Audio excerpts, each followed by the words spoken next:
बहुत संक्षिप्त में मैं आपसे कुछ कंसेप्चुअल बातें कहना चाहता हूं, क्योंकि हर एक के पास काफ़ी विस्तार से बहुत मसौदे हैं कहने के लिए कि क्या हो रहा है आज देश में। बहुत वेरी क्विकली वी अंडरस्टैंड कि फेडरलिज्म का मकसद क्या है। बहुत सारी थियरीज हैं फेडरलिज्म के बारे में। फेडरलिज्म को बहुत तरीके से समझाया गया है, बट कमोबेश लोग ये मानते हैं कि फेडरलिज्म यूनाइटेड स्टेट्स का और फेडरलिज्म भारतवर्ष का बहुत अंतर है इन दोनों में। अभी रागिनी जी ने कहा कि हम एक यूनियन ऑफ स्टेट्स हैं, यानी कि बहुत सारी स्टेट्स जो प्रयास हुए थे आज़ादी के समय, जो प्रयास हुए थे, बहुत सारी अलग अलग स्टेट्स को इकट्ठा करके एक देश बनाया गया। कभी कभी लोग ये कहते हैं कि हमने जब ये कहा तो हमने ये नहीं माना कि भारत एक राष्ट्र है, भारत एक नेशन है। भारत को समझना और भारत को एक नेशन मानना, ये एक अलग हमारी भावना है। और ढांचा जो है, जो स्ट्रक्चर है, कॉन्स्टिट्यूशनल स्ट्रक्चर है, वो कॉन्स्टिट्यूशन ने स्वयं यूनियन ऑफ स्टेट्स कहा है। तो जब यूनियन बनता है, जब दो लोग एक साथ आते हैं, जब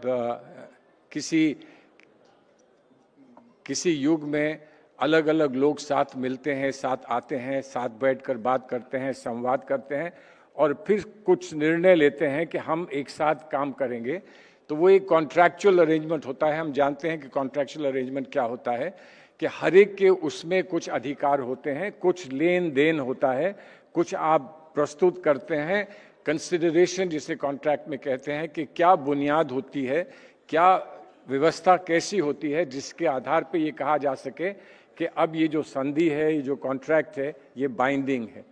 उसी तरह से जब विभिन्न प्रांत एक साथ आते हैं और एक समय में बैठकर ये कहते हैं कि अब हम एक साथ रहेंगे, एक यूनियन ऑफ स्टेट्स होगा, आइए बैठकर अपना एक संविधान बनाएं, अपना एक कॉन्स्टिट्यूशन बनाएं, तो वो बुनियाद हो जाती है उस एग्रीमेंट की।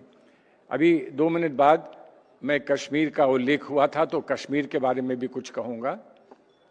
जो भी बुनियाद होती है उसमें कोई व्यवस्था में कोई परिवर्तन नहीं किया जा सकता। थोड़ा बहुत परिवर्तन जो उसी संधि में इंक्लूड किया जाता है, उसी कॉम्पैक्ट में अरेंज होता है, उसी को आप करते हैं। एक कहा जाता है कि एक सोशल कॉन्ट्रैक्ट होता है सोसाइटी में एक सोशल कॉन्ट्रैक्ट होता है जब 2 equal people come together to say कि हम अपना जीवन कैसे व्यतीत करेंगे, हमारे और आपके बीच में जो नॉर्म्स होंगे वो क्या होंगे, तो उनमें परिवर्तन की कुछ गुंजाइश हमेशा रखी जाती है। इसी तरह से कॉन्स्टिट्यूशन को भी कितना रिजिड कभी नहीं बनाया जाता कि बदलते समय के साथ और बदलती सर्कमस्टेंसेस के साथ उसमें परिवर्तन ना किया जा सके और उसमें आप अमेंडमेंट्स ना कर सकें, इसलिए उसमें वो गुंजाइश रखी जाती है।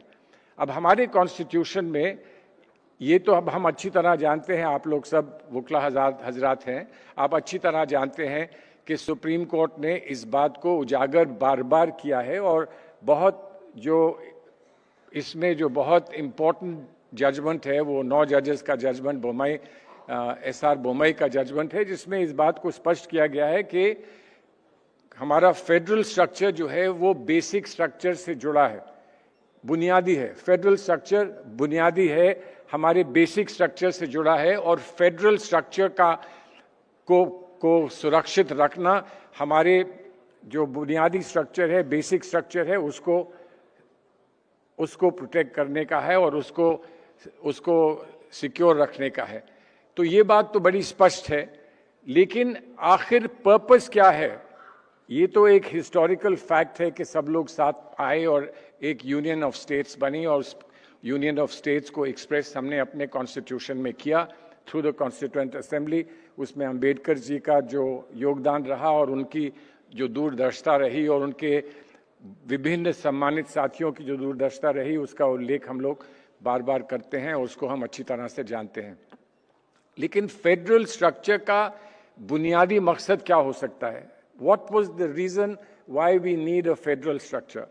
जो हमारी डाइवर्सिटी हमारे देश की है, हमारे समाज की है, हमारी सोसाइटी की है, और जिसको हम विविधता में एकता मानते हैं, जिसको हम यूनिटी इन डाइवर्सिटी मानते हैं, उसको रिफ्लेक्ट करना अगर है तो उसको रिफ्लेक्ट कई लेवल्स पे किया जा सकता है, बट बेसिक रिफ्लेक्शन ढांचे में, स्ट्रक्चर में, उसका फेडरल स्ट्रक्चर में ही उसका रिफ्लेक्शन आता है।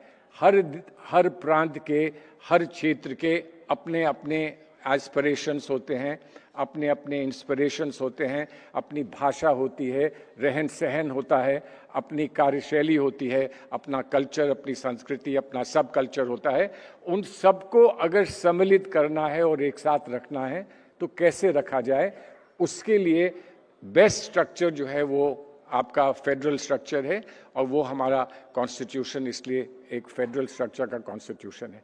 उस कॉन्स्टिट्यूशन में एक और बहुत इम्पॉर्टेंट डायमेंशन है, और वो डायमेंशन है जो आपने इसके बारे में यकीनन पढ़ा होगा। वो डायमेंशन है जिसको कई दफ़ा सुप्रीम कोर्ट ने उजागर किया हाल में 2-4 सालों में, और उसे कॉन्स्टिट्यूशनल मोरालिटी कहते हैं। कॉन्स्टिट्यूशनलिज्म पर बहुत पहले चर्चा हुई है कि कॉन्स्टिट्यूशनलिज्म एक जिंदगी का एक तरीका होता है, नेशनल लाइफ का एक सिस्टम होता है कि आप कॉन्स्टिट्यूशन को सम्मान देकर और कॉन्स्टिट्यूशन के दिखाए रास्ते पे चलने का अपना प्रयास हमेशा जारी रखेंगे। उसको कॉन्स्टिट्यूशनल माना जाता था, लेकिन सुप्रीम कोर्ट ने इसको और थोड़ा सा उजागर करने के लिए एक कॉन्स्टिट्यूशनल वैल्यू की बात करी कि कॉन्स्टिट्यूशनल मोरालिटी क्या होती है। जिस तरह से हमारे जीवन में मोरालिटी होती है, हमारा रहन सहन का तरीका मोरालिटी से बाउंड होता है, उसी तरह से कॉन्स्टिट्यूशनल बिहेवियर में भी एक मोरालिटी होती है। और मोरालिटी क्या है, बहुत इंटरेस्टिंग, इसका उल्लेख आपको पुत्तस्वामी में मिलेगा, जहाँ पर जस्टिस चंद्रचूड़ थे उस वक्त। जस्टिस चंद्रचूड़ ने ये कहा कि 25 साल पहले मेरे पिताश्री ने, जो बाद में फिर चीफ जस्टिस भी बने थे, सीनियर चंद्रचूड़ ने ये कहा था कि हम एडीएम जबलपुर के मैटर में हमने ये कहा था कि जब फंडामेंटल राइट्स को सस्पेंड किया जाता है तो हेबियस कॉर्पस आप सुप्रीम कोर्ट के सामने या किसी हाई कोर्ट के सामने नहीं फाइल कर सकते हैं। इसको 25 साल 30 साल बाद रिवर्स किया। एक बाप के लिए हुए फैसले को उसके सुपुत्र ने, जो बाद में फिर चीफ जस्टिस बने, उन्होंने इसको रिवर्स किया। लेकिन रिवर्स करना तो एक बड़ा हिस्टोरिकल फैक्ट था, लेकिन उसमें एक बहुत इंटरेस्टिंग बात उन्होंने कही है जिस पर आप लोग यकीनन गौर करें।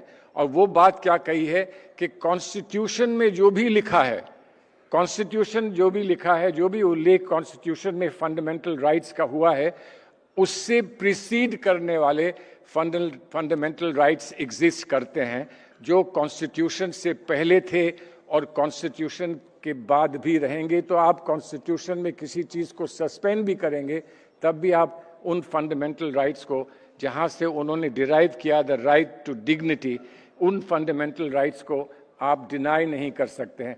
यानी कि एक लेवल है जिस पर फंडामेंटल राइट्स एक बेसिक कॉम्पैक्ट और एक basic arrangement between citizens of this country है, जिसको आप डिस्टर्ब नहीं कर सकते। और मेरा ये मानना है कि जो फेडरल स्ट्रक्चर का जो बैकग्राउंड मैंने आपको बताया, उस बैकग्राउंड के उल्लेख में वही पे फेडरल स्ट्रक्चर भी उसी तरह से उस कॉन्स्टिट्यूशनल कॉन्सेप्ट का हिस्सा है जो चंद्रचूड़ साहब ने कहा कि वो रिटन कॉन्स्टिट्यूशन से भी पहले आता है, और इसकी एक फार रीचिंग इम्प्लीकेशंस हैं। और मैं ये समझता हूँ कि इनकी फार रीचिंग इम्प्लीकेशंस उन लोगों के लिए हैं जो कहते हैं कि हम कॉन्स्टिट्यूशन को बदलना चाहते हैं, हमको 400 सीटें दीजिए, हम कॉन्स्टिट्यूशन को बदलेंगे। पहली बात यह है कि कॉन्स्टिट्यूशन को बदलने के लिए जो बेसिक स्ट्रक्चर डॉक्ट्रिन है, जो 13 जजेस की दी हुई है, उसको डिफाई करना होगा। और उसको भी अगर आप डिफाई करने की कोशिश करते हैं तो फिर 9 जजेस की जो फैसला है कि वो कॉन्स्टिट्यूशन एक नई सतह पर, below the constitution, above the constitution, there is an existing conceptual constitution, जिसको आप डिफाई नहीं कर सकते हैं। तो बेसिकली जैसे अभी कुछ वक्ताओं ने आपके सामने ये बात रखी है कि बेसिक आइडिया जो है डाइवर्सिटी का आइडिया है। हमको सेलिब्रेट करना है इस मुल्क में, इस देश में, और कांग्रेस पार्टी ने इसको हमेशा हमेशा आगे रखकर कांग्रेस पार्टी ने अपनी पॉलिसीज हमेशा बनाई हैं कि हम सेलिब्रेट करते हैं इन डाइवर्सिटी। कुछ लोग ऐसे आ गए हैं जो ये कहते हैं कि हमारी भाषा एक होनी चाहिए, हमारी भाषा एक होनी चाहिए, हमारी वेशभूषा एक होनी चाहिए, हमारा धर्म एक होना चाहिए, और धर्म के नाम अलग अलग हों तब भी धर्म हमारा एक सा हो जाए। हर चीज़ हमारी एक होनी चाहिए, यहाँ तक कि इलेक्शन भी एक होना चाहिए, और हम जो भी फैसले लें वो सब एक फैसले हों, यूनिटरी। जो रिजेक्ट हुआ है कॉन्स्टिट्यूशनल, हमारी कॉन्स्टिट्यूएंट असेंबली में, कि हमारा कॉन्स्टिट्यूशन और कॉन्स्टिट्यूशन के ही लाइट में हमारी नेशनल एग्जिस्टेंस यूनिटरी है, वो डाइवर्स नहीं है। हम डाइवर्सिटी को प्रोक्लेम करते हैं, सेलिब्रेट करते हैं, और उस डाइवर्सिटी का जो सही रिफ्लेक्शन है वो आपको भारत के कॉन्स्टिट्यूशन में, भारत के संविधान में मिलता है, जहां पर सब लोग एक साथ आकर अपने संविधान को स्वीकार करते हैं और उसे सेलिब्रेट करते हैं। संविधान में हम इक्वालिटी, हम संविधान में लिबर्टी, और हम संविधान में डिग्निटी की बात करते हैं। हम अक्सर भूल जाते हैं कि संविधान में फ्रेटर्निटी की भी बात की गई है। फ्रेटर्निटी एक बहुत पावरफुल आइडिया है, संविधान में बहुत कम इस्तेमाल हुआ है, रीजनिंग में बहुत कम इस्तेमाल हुआ है, लेकिन fraternity is very very powerful idea. Fraternity का मतलब है कि हम में एक ख़ास किस्म की एकता है, हम में एक दूसरे के साथ एम्पैथी और सिंपैथी है, एक दूसरे के साथ हमें लगाव है। इक्वालिटी की हम बात करें तो हम अक्सर ये कह सकते हैं कि मुझे बराबर दीजिए, वो शेयर दीजिए जो दूसरे के पास है, इक्वालिटी की बात। फ्रीडम की बात कहें तो हम ये कह सकते हैं कि हम पर कोई अंकुश ना लगाएं, don't control my voice as you don't control somebody else's voice. तो वो तब भी अस वर्सेस समबडी एल्स हो सकता है, मेजॉरिटी वर्सेस माइनॉरिटी हो सकता है, अस वर्सेस देम हो सकता है, लेकिन fraternity is a beautiful concept जिसमें हम ये कहते हैं कि हम आपके साथ हैं, हम आपके साथ मिलकर कुछ करना चाहते हैं, और वही सोल है, वही आत्मा है हिंदुस्तान के, भारत के कॉन्स्टिट्यूशन की। And thank you for coming to celebrate that soul, thank you for coming. और आप देखिए कि हम में